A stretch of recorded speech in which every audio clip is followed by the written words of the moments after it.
This episode is brought to you in part by Canderel. Coming soon, a luxury master-planned condominium community rising at the corner of Bathurst and St. Clair. Situated directly on the subway and streetcar line, a monument of architecture and interior design, a timeless expression of glamour and grace. Forêt Forest Hill. Register today at live@forêt.ca. That's live@FORET.ca.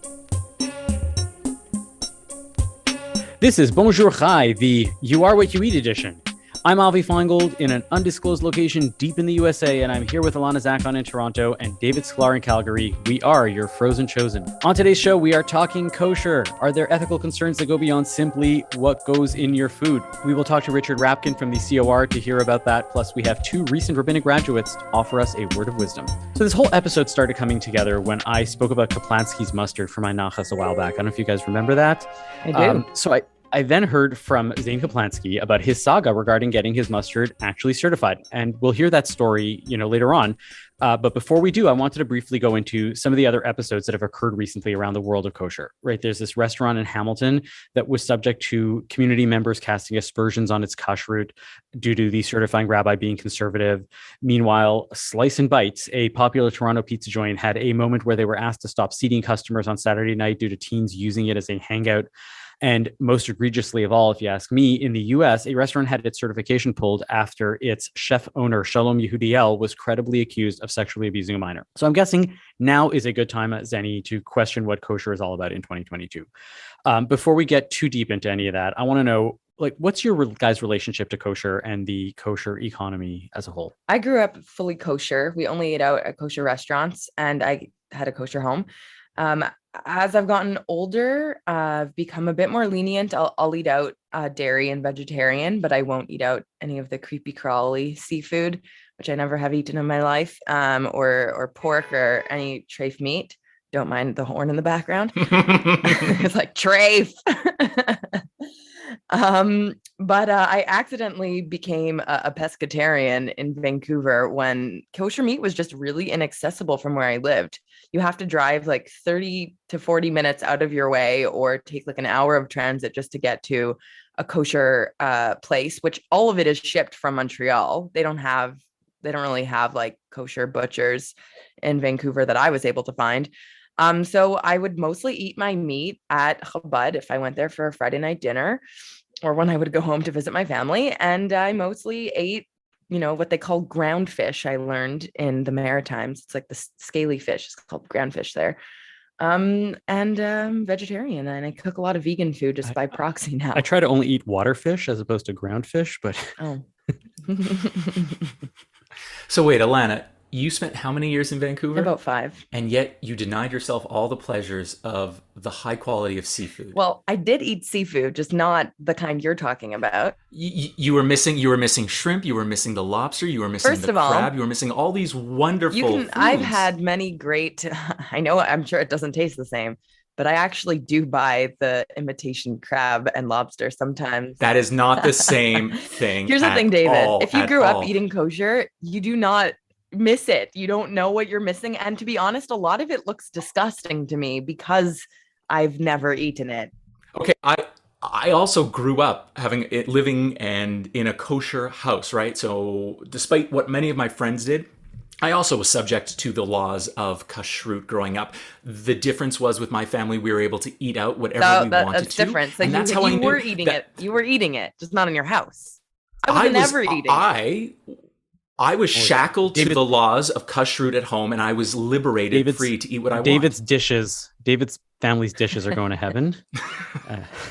But I never understood this. So it's like my mom had 2 sets of dishes. Everything was kashrut. She would never allow us to bring in, Pizza Hut or McDonald's, but I could eat it in the car. I could have my McDonald's in the car. But as soon as we crossed the threshold of the door to our home, that was not allowed. And I knew what was out there. Well, maybe that's the problem. This is what always confused me growing up, is how people only keep it in their house, but not out of their house, because then I just don't understand the point. No offense to your family.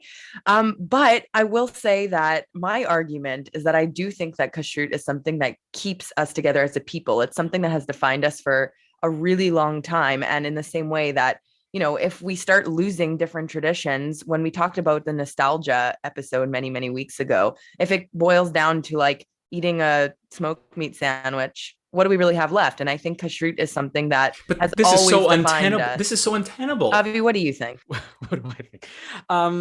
I think I'm going to come a little bit to David's defense and say, people. What? I am so surprised. That keep kosher at home. Like I said, I know I was being facetious and saying, oh, yes, your home is going straight to the Garden of Eden, right? To dine with all the other kosher homes, right, in heaven, right? But at some point, there's an awareness that kosher is a thing. You may not feel entirely compelled to do it, but you're trying in some way or fashion to do that. Sure. Right? Why is he any different than you who go and says, well, I eat a dairy out, when you know full well that if it's not being certified, that there's probably something that might be problematic there. You're doing the opposite. Anyways. I get very contradictory sometimes because there's like the younger me of the way I grew up, and then there's the me now that's like constantly questioning. It's the title of your memoir, Accidental Pescatarian, a confused life. I think the difference though is that like I'm already eating dairy at home, whether it's like cross-contaminated, that's a whole other story. But like I've never like not eaten shrimp in my house and then gone out and eaten it, know what it's like and wish I could bring it in. Like that never occurred. So I just find it interesting. I'm going to say I have another confession to make, and I am saying this first time it's breaking news, and I think I'm going to upset my mom right now, where I was so opposed to the philosophy. I mean, I would later tonight. I'll be making a shrimp dinner probably, but I was so upset at her arbitrary rules around kashrut law. I would sometimes sneak in non-kosher food to the house and eat it without her knowing. Sorry, Mom. I thought you were going to be like, I rubbed a little bit of Pizza Hut on the plate and I just put it back in the kitchen, like in the sink. So in that sense, I think that everybody does certain things and everybody's aware of things in their own, way of doing things, and everybody follows rules the way that they think it is, right? Not everybody does it. And so David's family was saying, we care about kosher to a certain extent, but not entirely. And therefore we're doing something about it. Right. It was purely traditional. Because what that does is Alana's also right in that food, and I think that this is fundamental to the question that we're talking about today. Food and kosher food is what brings people together, right? We get together over meals, right? Some of the greatest, most memorable experiences we all have are around Shabbat dinners or around the Seder, and it's around food. And people that care about kosher and thinking about kashrut in this way are thinking about food in a way that says we want to be together. We want to be connected, not just around the people at our table, but around our ancestors and the way that they ate and their food ways. So in that sense, Alana, you're absolutely right. And David, you probably are doing something that is related to kosher or Jewish food in your practice today, even, I'm guessing. I bake challah. There you go. So it's something. But I'll actively push back. I'll sort of say, by saying we need to have these kashrut laws and deny ourselves the pleasure that is out there to really enjoy these wonderful food products, I really have to question why we're still doing this thing of 2,000 years. And we think this is going to tie us in as a Jewish people. We are going to say, we're not eating pork, we're not eating shellfish anymore, and this is what defines us as a people. I really have a hard time buying into that. Yeah, I think that you buy into it if it's something that works for you, right? If you buy into it, then it's going to work. And there are many people that don't keep kosher, and that's their prerogative, right? And that's what's going to work for them. But like, I want to get into some of these larger issues, and I want to bring somebody on here who is, able to answer, right? Because we've dealt with kosher in the past. We've all had these discussions, but the issues at hand here today seem to be like going beyond whether shellfish is or should be or should not be, and all of these questions about what's going on. And the questions, the stories that I brought up at the top of the show really are much more about some of these extra halach. They're halachic, they're deeply halachic, but they go beyond what's actually dealing with the food. Right. And so we wanted to get into it with the people actually involved in kosher certification. I asked Richard Rabkin if he would join us today. Richard is the managing director of the COR, Canada's largest kosher certification. Richard, welcome to Bonjour Chai. Thank you for having me. So Before we get into some of these stories and some of these issues, which you may not necessarily be able to answer, let's take a step back. What are some of the non-food related reasons why somebody might lose their kosher status? Not paying would be probably one. Obviously we need to run our operations. So if somebody's not able to pay, then we can't provide service. I would say that's the main reason. In general, in general, our policy is to keep the kosher certification as it relates to food. Okay, so we try not to get involved in extraneous things. Obviously, if there are other considerations, sometimes they come to play. I can't think of something offhand, but for example, we can't just say, well, it's only kosher food, keep it there.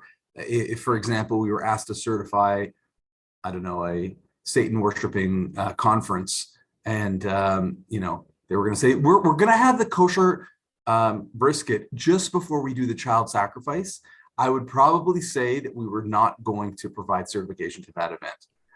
But would you, for example, if you were certifying Shalom Yehudiel's establishment, right, would you pull certification if somebody was credibly accused of sexually assaulting a minor?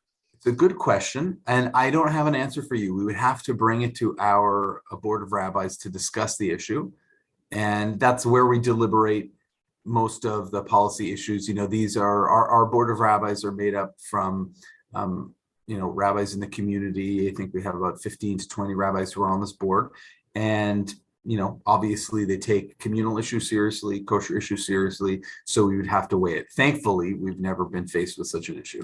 You maybe weren't faced with this type of issue, but I am curious, would you ever commit to hosting a wedding of an interfaith marriage? Would you subscribe to, accepting someone who isn't fully interpreting halachic Jewish law, someone who is dating a non-Jew? So again, our contracts are with our caterers. So for example, if a caterer at Shul XYZ has an event, and it's either we don't kind of look into the status of what is happening in the event, who they're marrying, is the conversion an Orthodox conversion? Our contracts are with the caterers, so we provide a service and we fulfill the service to that caterer. Just because, and I am bringing this up, I am curious, your organization has fired someone in the past who was fully Jewish according to halachic interpretation. I am thinking of Shimon Lipovenko, who was dating a non-Jew and thus deemed to have lost the company's trust some way down the road. I'm curious if this is something your organization still would support. So I can't speak to any, open legal matters on advice of legal counsel, but I can just say to you that our mashgichim need to follow, as this is in accordance with halacha, as it's been for thousands of years. Our mashgichim need to be Orthodox and follow halacha in the prescribed way. So if they are in their personal lives doing something that contravenes that, then they can't serve as a mashgiach no longer in that capacity. So if we are talking, and I just want to press this subject a little bit further, we talked about they have to be fully Jewish and subscribe to halachic interpretation, but then would that still be the same thing for someone who is practicing, let's say, lashon hara, speaking ill of other people, or even having a tattoo?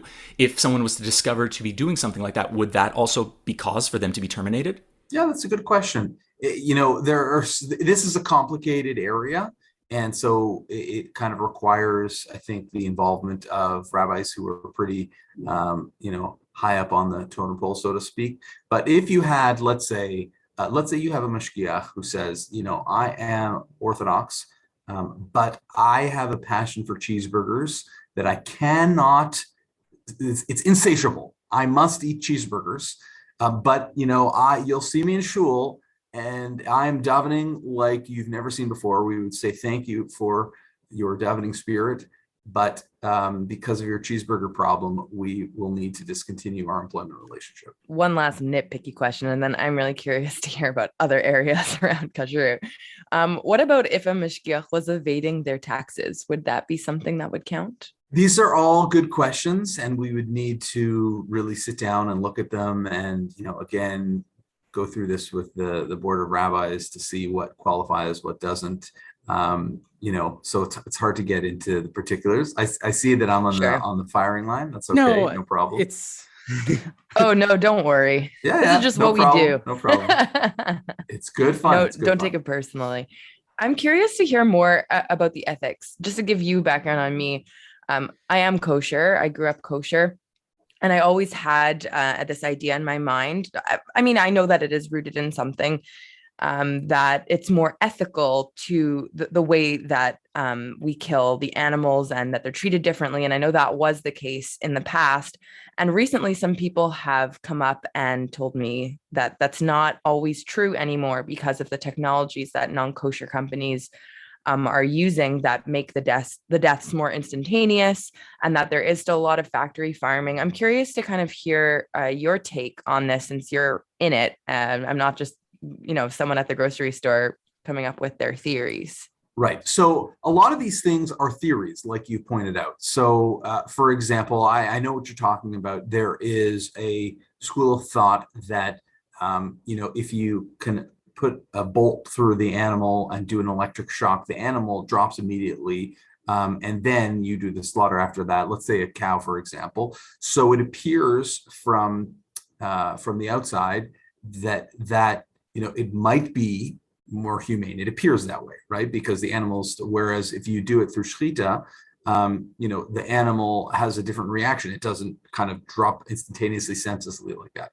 I have seen a study that was done out of Israel, though, that says that the opposite is true, that shechita is more humane because it severs the carotid arteries. And even though there may be some, nerve movements, that it's still more humane. And in the bolting, when they do the electric shock, there's actually some brainwave activity that still exists. So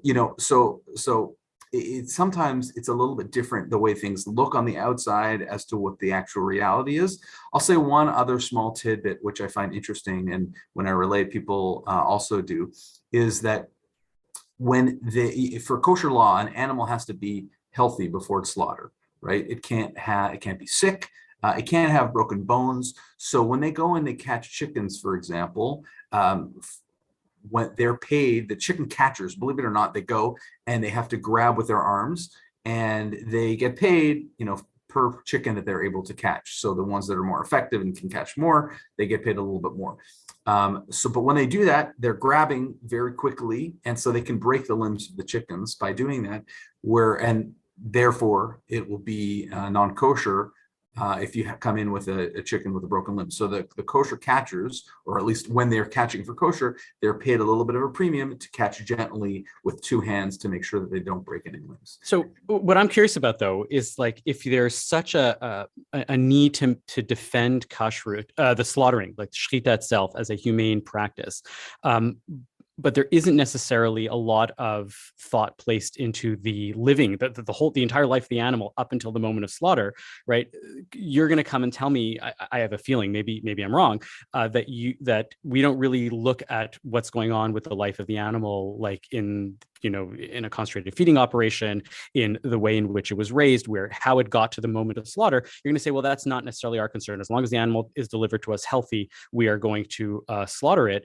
But we're going to slaughter it in the most humane way possible. Why isn't there a concern, as there is with some slaughtering organizations that are kosher, that the entire life of the animal was just as humane and not just the last moment of slaughter? So there are two responses to that question. The first is that, in Canada, at least, the CFIA, the Canadian Food Inspection Agency, is quite a robust organization that has requirements for the way that animals are fed and treated through the life of the animal prior to slaughter. So we're kind of relying on the government to do, and I think that it does do, a pretty good job of taking care of this area. That's number one, and probably could do it in a way that's more effective and robust than we could. The second is that, the way that modern agriculture is not like, it used to be in the shtetl where you had the guy and, he had Bessie down the street, the farmer had Bessie and you could just go and shecht Bessie. This is, totally different environment where you have farms that are located in different areas and they're mass producing animals and there's transport involved. And, the expertise that we have just is not able to take control over each step in the supply chain. And frankly, if there was an attempt made to do that, I don't even know how we would do it. If you're talking about one of the things that I often hear is the cost of kosher food is very expensive. I think that that's more limited to meat and what have you, not, Kellogg's cornflakes. But even still, that would be an astronomical increase in the cost of kosher food if you had to create some sort of alternate environment to slaughter animals. Forgive me, but it sounds like you're putting a dollar value on the humaneness of the way in which you're raising an animal, right? You're saying, well, kosher consumers don't want to pay a certain amount, so we're willing to rely on a more concentrated feeding place, right? Grow and Behold, for example, in the U.S. does a lot of ethical animal slaughter where they're very, transparent about how these animals are raised and how they're slaughtered. They do charge a lot more money. But the nature of it is people eat less meat. And to be fair, if you're talking about the shtetl, people weren't eating nearly as much meat as they were, now. And we weren't huge carnivores. We were eating what we could eat, right? And so you did what you could. And nowadays, people have this desire to eat meat. And so we say, well, we want to keep the prices down. And so we're willing to rely on the government. When there's plenty of times when you don't rely on the government necessarily for certification, you go in and say, well, we want to make sure that we do this, right? That's the whole nature behind Chalav Yisrael, right? Which I'm not saying that the COR exclusively does Chalav Yisrael, but the whole reasoning behind it is to say, well, we don't trust the government that milk is going to be exclusively coming from cows. So we're going to have the rabbis come in and inspect it. So maybe we shouldn't trust the government to check these things because we care about these extra halachic, and they're not extra halachic, they're extra food related, but they're just as halachic to make sure that the animal is treated nicely or fairly. So the cost argument that I raised was actually a tertiary argument. And to be fair, the cost argument, if you going by what you said before, which is we care about the food and we don't want to deal with the other issues, you should say, listen, this is what the cost of making kosher food is. And I'm sorry to the consumer, but it's not really our concern to make sure that the food is as cheap as possible. Yeah. Okay. So I think we're fixating on the cost issue, which was really a tertiary thing that I said just at the end. I said that the CFIA really in Canada are the experts and we're relying on them. We rely on them in a number of instances. What you raised was actually an interesting analogy for milk, why milk is kosher, right, is that we do rely on the governmental authorities. So that's an example of where we also do rely on government authorities. So in general, that's their expertise. It's not our expertise. So we leave it in their capable hands. And also, frankly, I think it might sound to, it sounds to me that the argument that you're making is somewhat exclusive, meaning it's, you're saying, well, the cost of kosher food should be whatever it is. And even if it costs $1,000 for brisket, hey, you guys should pay for it. But, the people that I talk to who are having an issue with the cost of kosher food, that to them is an extremely insensitive argument. So I think there are probably two sides of the coin on this. One way I'm just jumping in and thinking, is there a way to team up with these food safety organizations? Because we now know that, merely inspecting a piece of carcass for any type of blemish or disease, it does not protect the consumer at the end from a potentially infectious food. Has your company ever thought about looking into these technological advances as a way, right, in the short term, it might raise the cost, but then in the long term, it will lower the cost to detect bacteria? Because we now know that merely inspecting chicken or poultry or any type of meat, we can still have some sort of disease. And I'm thinking about the consumer to avoid any harm to these food products. Is there any way of doing that to really make sure that the consumer is safe at the end? I don't know. Is there an issue of, extreme consumer unsafety with chicken or beef? Like I don't read, just before our interview, I was reading the paper, so I'm pretty up to date on reading the newspaper. I don't read on a regular basis massive issues in Canada, at least. That's my area of expertise. I don't. I think I was thinking about the US, where, in 2003, there was a study done. There was about 200 raw chickens sold in the New York metropolitan area. And they sort of devised it into 4 different categories, one being conventional, one being organic, one raised without antibiotics, and one kosher. And the study sort of came to the conclusion that kosher was less safe than any of the conventional type of raising of chickens. And they sort of said anything done, there was an increase in evidence of antibiotic resistant E. coli in some of the kosher chickens, because rather than just looking at the chicken, you have to actually get down to the heart of it and inspect it, which, to my understanding, and maybe I'm wrong, is a kosher inspection actually doing any of that? Are they actually going deep down into and taking a deep dive to sort of see, is there any type of bacteria in the actual animal? Yeah, again, I'm sorry if I'm an uninteresting guest, but I'm just going to go back to what I said previously, which is that the CFIA is really a great organization. They know what they're doing, and our expertise is not in food safety, looking at listeria or other things like that. So we rely on the governmental agencies for that. I do want to get more back to the issue of halacha and Judaism and things like that, and so these larger ethical issues, right? Because I think that this is where the slice and bites issue it started percolating in the past couple of weeks, and I know that the CR doesn't have anything to do with it, but clearly there is some sort of concern, right, within the Jewish community that the way because eating is about community, right? Food, you guys are, I don't know if you think about yourselves as this way, but you are a convener of a community, right? People can get together over food. People get together as Jews, because they're eating, whether it's in a restaurant or at home, and you guys facilitate that.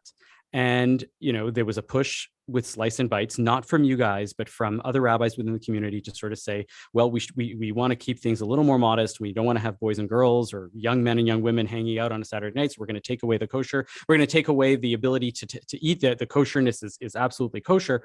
But there's clearly some conflation always between what happens with one is eating and what is happening and like the eating itself, right?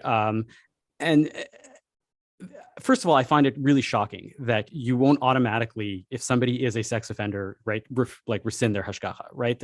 And because the same way that you would automatically do that for a mashgiach, the same you shouldn't be wanting to represent people that are, violators of major norms of Judaism, right? To go and say, hang on a second. Sorry for interrupting, but well, you said you'd bring it to the rabbis and you hope that it's fine and it's an issue. Yeah, but I would say, I wouldn't even bring it to yeah, but of course, there's somebody. But hang on a second. I'm sorry, but I can't let things like that go unchecked. I just said this is an organization. Okay. This is, maybe in my next life, this will be, the Richard Rabkin fiefdom, and COR will stand for, and the R will stand for Rabkin, but it doesn't. So this is an organization. So all I was saying was that we would bring it to internally, we would have the discussion. So I can't by fiat say what's going to happen here or sure. not. So let's I guess take I a was step thinking back. about it as well, if you're having a discussion, that means that somebody's taking the position. Maybe we should allow it. I don't know. It hasn't happened before. Yeah. Well, it's happened in the States. So we have to be ready. Let's hope it never happens. Let's hope it never happens here. But if it would happen, I don't know, because it's never happened. So we have to have a discussion internally, and it's not my job to make on the CJN podcast. I know this late breaking news. You're right. You're 100% right. But let me ask you this. Have there been instances where you've had these discussions and you've removed somebody's hashgacha for something that is, not purely food related, or have you had these discussions and allowed them to stay?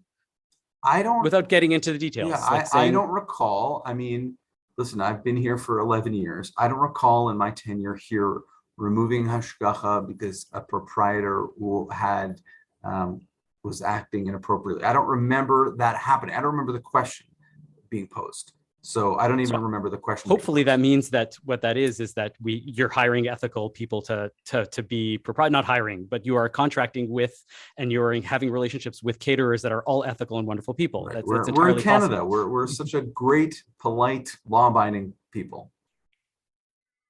Until we're not. Yeah, until we're not. Yeah. So I guess I just would, to me, that the two are coming closer and closer together. And I think that maybe we do have a responsibility to start asking ourselves these questions, even hypothetically, so that we are ready for it. Or maybe asking ourselves, what are the issues that are related to food that are not purely with the food itself? And that's where I'm going with it. And my co-hosts aren't, Ilana's pretty kosher, but she has said that she'll eat at certain places, whatever, that are not strictly certified. David, we've talked about it on the show. We've talked about it on this show. David doesn't keep kosher, but is aware of kosher and food, right? And that there's a lot of there are people that are not strictly kosher that look to the COR for certain things. Okay, so let me take right. this, and let me take what you're saying, and I'm gonna turn this on its head, okay? And I'm gonna ask the podcasters to be the guests, okay? Mm-hmm. Please. So okay, and now you're excited. Okay, fine. So this issue happened. I can't remember, within the past year. I'm sure you guys know about it. Maybe it was on the podcast, where Ben and Jerry's decided, right, that they were going to boycott Israel to some degree. Okay, so the next day we got all sorts of angry, people saying, the COR, you guys are taking money because you're certifying Ben and Jerry's and you shouldn't. Okay, and I said, calm down, everybody. We don't certify Ben and Jerry's. Okay, and so all these demands to revoke the COR revoking Hashgacha, everybody just take a deep breath. We have nothing to do with it. But now I'm going to turn the question over to you. You guys are the board of rabbis. What do you say? Do you say, boycotting Israel is unacceptable. We are not participating in this, and we're going to remove our certification. Remember, the ramifications that come along with that is you have a contract with them, so you may likely be sued, because I'm sure they have millions of dollars in packaging that has the kosher symbol on it.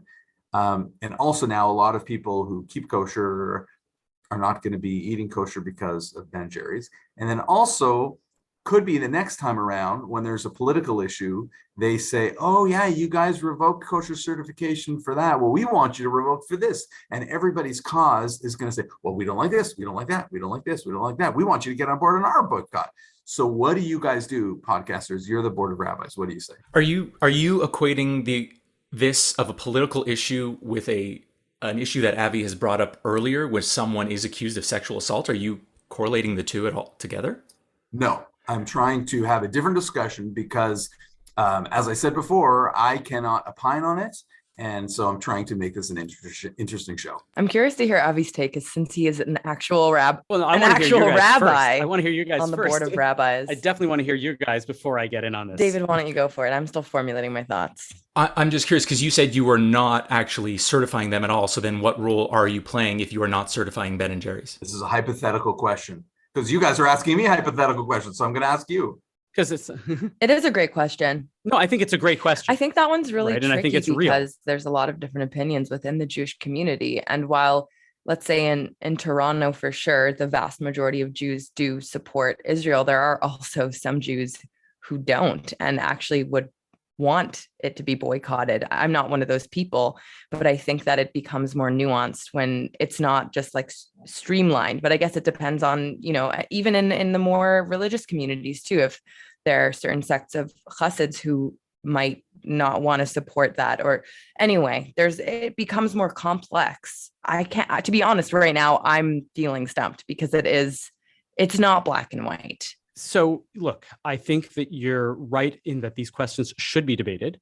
I think that it depends on what the position of the COR is vis-a-vis Israel, right? And if the COR was staunchly, Zionist, they might be entirely valid by going and saying, we are going to it's not up to us to remove Ben and Jerry's certification, but going forward, we're not saying that it's not kosher, but we are not going to allow it as part of our establishment. Right. And I think that the COR would be entirely valid if the COR had a strong Zionist position to say, we don't want this in our establishments. We're not saying it's not kosher, but it's not for us anymore. Right. I would think that that's entirely OK. But if the COR was Zionist agnostic and said, we don't really have a position, then they'll say, listen, it's not up to us to go and discuss these matters. And I think that there are times when the COR probably would wade into these types of issues and say that we're not going to certify it And that's where the whole like discussion really originated, is to sort of say, what are these cases and where does the COR actually discuss this, right? I think that the entire thing of hypotheticals is a complete red herring, by the way, because halacha, right, and the entire practice of studying Torah and studying halacha and studying Talmud and studying all of these halachic discussions in a hypothetical manner is so that when the discussions become practical, we have the answers at the ready. A good example of that is sous vide cooking, right? Before sous vide cooking, there was a lot of halachic discussions, right, that happened entirely theoretically that all of a sudden got applied to how sous vide is used on Shabbat, how sous vide is used with regards to kosher, meat versus milk and things along these lines, right? So hypothetical discussions are useful and important so that when we have these questions come up, we have at the ready answers available to us without having to say, well, we're going to deliberate for weeks at a time. I would hope, for example, that the COR would be discussing, even in camera, right, amongst its rabbis, to go and say, right, what would happen if, the case in Teaneck happened in Toronto, or it happened in Montreal, or happened with a company that we are certifying? What would we do so that when it happens, you actually have principles at the ready for it, right? So I don't think that you turning those tables, I think that it is a very good question. And I think the COR should be ready and thinking about these things as before they come up, so that when they come up, you actually have thought these things through the same way you've thought through many, many tiny aspects of the food-related halachot, right, that aren't necessarily specifically practical in the moment, so that when they become relevant, you actually have facility with these discussions and with these laws and ways of going forward. Okay, David, what do you say? Do you remove the hashgacha, the certification on Ben & Jerry's or not? I think it really depends on what your organization is and what it wants to stand for. If you are representing kosher products, right, that is your lane. That is the lane that you will do. I agree with you where you come out and say, well, if we take one political position right now, then we're going to have to take more political decisions down the road. But I do agree with Avi to sort of say these are great questions that you should be asking yourselves first to know, because these questions will come at you multiple times. Whether it's Israel, whether it's kosher products, whether it's sexual assaults, whether it's being fired for not having a particular interpretation of halachic law. I think these are things that your organization probably may and should prepare for. Okay, so it seems like what we have here is a difference of opinion, and that is exactly why very Jewish, and that's exactly why we have a board of rabbis when we have these policy decisions that come up that we have to sit down and talk about them and debate them. I'll give you another example if you want. So what do you say to, because this is, I think, in the realm of the questions that you're asking, what do you say to bacon flavored potato chips, for example? Okay. Sounds delightful. Same question, right? Okay. Because we have the talked COR about certifies things. the Similar. bacon chips, right? Yeah. From Ruffles. I love that they're dairy, right? And I understand enough about industrial Kashruth to know that bacon flavoring can have a dairy component. I find it funny, but I think that there's nothing wrong with having even impossible pork, because the impossible is a modifier and is totally, it's there. And I don't have the same visceral reaction to pork, in that way. And you should know, by the way, that the another Canadian hashgacha, right, the Kosher Check out of Vancouver, certifies a product that has pork, right, on the label. Right, one of their frozen, vegetarian like meat products has a pork, on the cover, right? It says pork something or other, or whatever.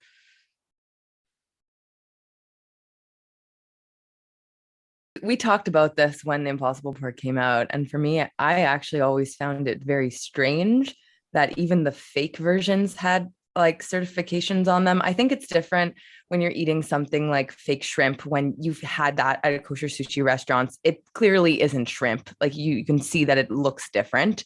Whereas something like, I don't know why, but for me, seeing pig related things does actually viscerally make me kind of a bit, I don't know, it rubs me a little bit the wrong way to see like a bacon flavored chip and have the symbol on it. And I don't know if I have like a huge enough problem that I feel like it needs to come off, but I do find it questionable. And I don't know that it needs to be there. Like, why are we going out of our way to have this flavor chip? Like, we can have all the other flavors. Because bacon tastes wonderful. That's the reason why. Well, I think you're the only one good on this call that has this opinion, David. So what was the COR's deliberations around this, just out of curiosity? Yeah, so this is, I think, in also the realm of what you're talking about, which is decisions that are non-strictly is it kosher or non-kosher, but is a policy. So these types of products, let's say all the simulated bacon products are, let's assume that they're 100% kosher, right?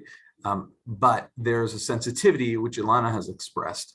And I would say if we took a poll of, I don't know, kosher consumers, we might find that, again, I'm just ballparking this, but I would guess 60% maybe would say that it's okay, I've got no problem with it, and 40% would say no, I don't like this. I get an angry phone call once a month from the same guy who is like livid that we've got bacon flavored potato chips, and he will not stop calling me. And this is not an invitation to other people to call me to complain. I was going to say, if he misses a month, I'll call. I'll just so you can get the regularity. Right. Okay. So there are people who are livid and upset that this just kind of like Elon expressed. And so the way we've sliced it is that if there is some indication that this is simulated, flavored, vegetarian, something like that on the label, then we go ahead with it. So it'll say, somewhere bacon flavored, simulated, some sort of indication that it is.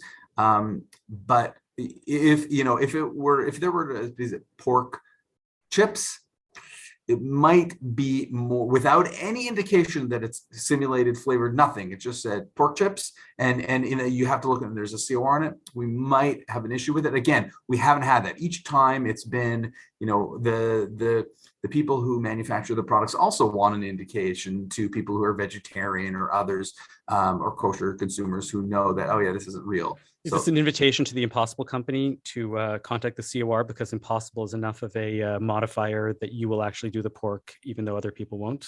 I don't know. We'd have to bring it to the Board of Rabbis, and it's not an invitation. Of course.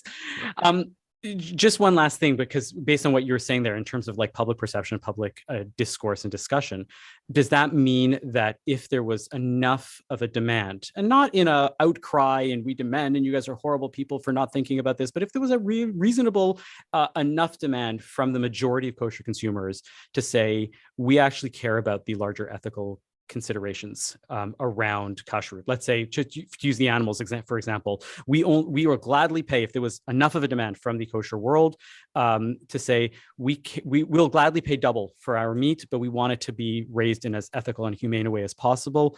Will you make that your standard? Would that be a consideration that the COR would actually take into consideration? So this would have to come from the ground up, and it would have to come from, it would have That's to all come I'm saying. Also, right? It would have to It's not a call to you. I'm saying that if you say yes, then to me, the call then becomes on the kosher consumers who care about this to say, we should be asking for this more. And if you're not doing it, it's because the demand isn't there. Right. I just want to finish my thought here. It would have to come from the ground up, and it would have to come as a market-based solution. What I mean is that the consumers would then have to speak to, I guess, the retailers, and the retailers would then speak to the manufacturers and say, hey, you know what? There's a lot of people who want this. And then the people who are in the meat processing business would say, okay, you know what? Let's source it. Let's do it in this way. And of course, we would give certification for something like this. So if a lot more people were buying Tiferet, for example, then Marvid would start changing their tune and be going along with Tiferet's practices. Right. But I don't know their business at all, but I'm going to assume that Tiferet is a fraction of percent of Marvid's business. Probably true. So that's what I'm trying to get at, is that if many more people were doing it and they were selling out constantly, Marvid would go and say, hey, this is important, right? We should open up a segment devoted to this. Right. Okay. Interesting. Well, this has been most enlightening. Richard, thank you for coming on. If you ever want to discuss kosher again with the Canadian world, feel free to come on to Bonjour Chai. And if we have any other questions, I'm sure we'll reach out to you again. Thank you, guys. I hope you enjoyed your position as being the Board of Rabbis just for a day. It was lovely. Thank you for the honor. Pleasure. Take care. Excellent. You can find links to what we spoke about in the show notes. You can email us, of course, as always, at bonjour@thecjn.ca to let us know what you thought. Yeah.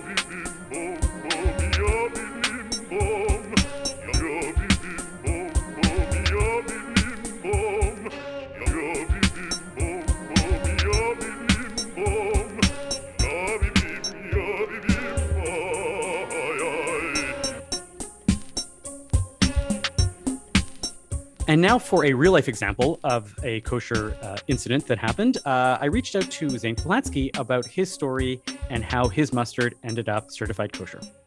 All right, so I'm here with Zane Kaplansky of Kaplansky's Deli, Kaplansky's Mustard. I heard that you had some sort of issue with the kosherness of your mustard. I wonder if you could tell us a bit about that. To spoiler alert, we are kosher now. So we did have a lot of issues. And it's wonderful mustard. Thank you, and it is certified by COR in Toronto. But our previous manufacturer was in Montreal, or just outside of Montreal. And when I tried to get MK to certify the mustard, they made my life impossible, frankly. And this was just the latest in a string of disappointments, to put it mildly, with the world of kosher. I mean, it's a generational issue that I have, but that's a story for another time. But MK basically wanted me to disavow my own name, and there is no way on God's good earth that I would ever do that. So what did they actually want you to do in order to be kosher from the MK? They wanted me to print a line on my jar that says that this mustard is not related to Kaplansky's delicatessen. When in reality, it's the same exact mustard and it's what you've been using for, decades. It's the same recipe. It's whatever it is, right? I mean, yes, and even beyond that, we had previously been certified COR as Kaplansky's Deli while we operated 4 different non-kosher restaurants in the city of Toronto. And now, for whatever reason, and in fact, the rabbi at MK said to me, mustard is inherently kosher. Water is kosher. There really should be no big obstacles for this. And I said, you're right, Rabbi, and I appreciate that. But when, at the last possible moment, and this was the part that bothered me the most, was they made us jump through hoop after hoop after hoop, and us and our manufacturer. And to be honest with you, they really damaged my relationship with the manufacturer because she did so much work on this. And at the last possible second, they said, oh, one more thing. You ever watch Columbo, the TV show? We have to have one this more thing. thing. And this is always going to be the grabber. You have to print a line on your jar that says this is not related to the brand that you've spent your lifetime building. Yeah, when I heard this, when you had first told me this, I went and I did a bit of research at my local, fridge counter in the kosher deli section at the supermarket. And I went and I looked. I know, I'm going to show you. We're talking audio here, people. But what do you see here? What is that, Zane? That's Moishes. That's It's Moishes a pickle Pickles. jar from Moishes Pickles. Now, Moishes actually doesn't even exist anymore. I don't know if you'll be able to see this over the screen, but there's an MK on it, and underneath it, it says, I don't know if you can read that. You read that for our customers.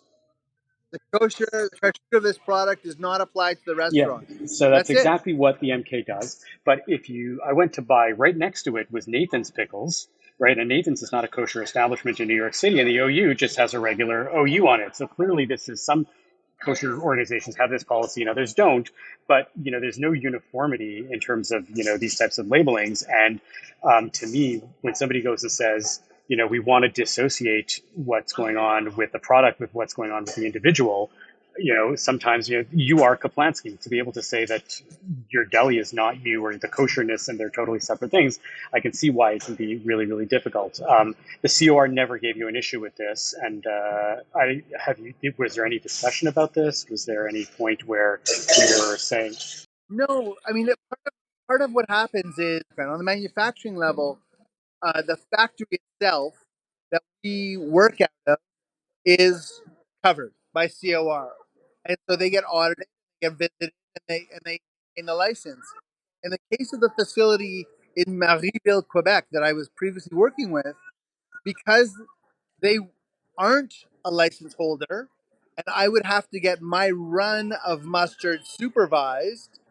I would have to pay a lot of money to do that, and I was willing to do that because enough people have asked me to have a kosher brand. Yeah. And even despite all of my past, all of my history, and all of the backstory, I mean, you know the story. The kosher authority ruined my great grandfather's life, and I'm named for him. And I was still willing to do it. And at the last minute, after all of the work, hours and hours and hours by me and the manufacturer, they pull out this, oh yeah, just one last thing. We have to get all of the labels reprinted now? That's what you're asking us to do? And you're asking us to basically, again, disavow the brand that I've worked so hard to build. It was unconscionable. Well, thanks for sharing the story. People should go and buy Kaplansky's mustard. It's the one with the horses and the little radishes on it. Have the horseradish, and the retro one has got the little cassettes. No horses were used in the manufacturing of my mustard. They're vegan. All of my mustards are vegan. I'm surprised they didn't tell you. I'm surprised they didn't make you say that there's no actual horse on the in the product, and that's it. Well, good luck.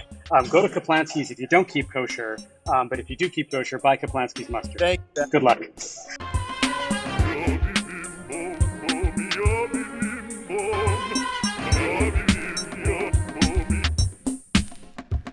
Our word of wisdom this week comes from Rabbi Aliza Libman-Baranovsky and Rabbi Amy Newman. Rabbi Libman-Baranovsky teaches at the Charles E. Smith Day School in Rockville, Maryland, and Rabbi Newman is a teacher and administrator at the Solomon Schechter Day School in Newton, Massachusetts. They are both proud Torontonians and both graduated from Yeshivat Maharat this week. Hi, Amy. Hi, Aliza. In this week's Parsha, there's a lot of complaining by the people, and they complain mostly about the food, and then Moses gets so overwhelmed by leading the people that he tells God he has had enough and God needs to sort of replace him, help him out, give him support. So God has him choose 70 people, and they come to the tent of meeting, and they leave where the people are. They come to Moses and they prophesy, and then they stop. And then immediately thereafter, there's these two other guys, Eldad and Medad, and they are prophesizing in the camp. They didn't come down with everyone else. They're like out with the people. And Joshua really doesn't like this. He says, Moshe, you've got to lock these people up. And Moshe responds, don't lock them up. Like, everyone should be prophesizing, and God should give his spirit to everyone. And I wonder if you have any thoughts about why Joshua felt that way, and if you sympathize with Joshua in any way when he said, lock them up. So I really, I empathize so much. I relate so much to Moshe in this whole episode as both a mom of young children and as a middle school teacher. The way, I don't know if you feel this from either the mom or the teacher side, but the way Moshe complains to God and just vents to God saying like, there's too much and I'm not there. Like, and did I conceive them and did I carry them and it's too much for me and I'd rather die than do this because I just can't do it by myself. And why did you choose me for this? And sort of the overwhelm that he feels, that he describes, really sounds so real to my experience as an overwhelmed mother and teacher. And so then Eldad and Medad seem so real as students I know or as children I know who I actually am pretty forgiving of them. I don't think it's clear that they were trying to be bad or wrong or anything. They just sort of like had their own understanding of the assignment. And then Joshua also seems so real as the kid who gets upset when they see someone, either as a kid who gets upset when they see someone like not painting inside the lines, not prophesying in the right place, or as like the busybody parent at the playground or at shul or somewhere who says to me like, did you know that your child's eating sugar? And I'm like, yeah, it's fine. Just let them eat sugar. So I really see those types like in my real life, but Moshe's the one I want to hug. I totally hear that.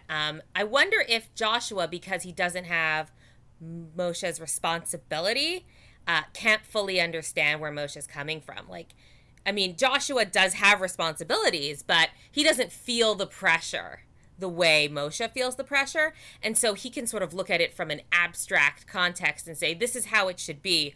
But Moshe's living in this real world and saying, in the real world, the best thing possible is for more people to experience the divine spirit. Just one of the reasons I wanted us to talk about this text today is thinking about the way Torah study has been made so much more accessible to people in our generation, you know, both to women through all kinds of different schools, to all kinds of different Jews, and through the internet, through websites like Sefaria and Al HaTorah. There's so much access. And it's almost like we could have a conversation about maybe there are people who don't think it's an unfettered good, but we know Moshe would say all the people should have access. Right, and that's something that's so beautiful. I love that idea. That's something that Steinsaltz said about his commentary on the Talmud, right? That like we're expanding access to our wisdom and to these texts. I love that. I think that's beautiful. Yeah, we have to wrap up in a second, but I was thinking about how I learned these stories as a teenager. I was very involved in the Canadian National Chidon Tanakh when I was in middle and high school, and learning these stories as a teenager and feeling the pain of Moshe and feeling the pain of the people. I think there's a lot there for us to really understand. And I think the only shame is that there's so many good stories in this parsha that we don't get to give them all tremendous attention. But I think we have to build empathy. And when we read these stories, we can really build empathy for people with a wide range of experiences who are all just trying to connect to God in their own way. Right. I think each player in this episode has ways that we can try to empathize and connect with what they're experiencing. And we might each experience people in our own lives who are Moshe, who are Eldad and Medad, who are Joshua. And each at our own moments, we might each be each one. We each might be a different one of these.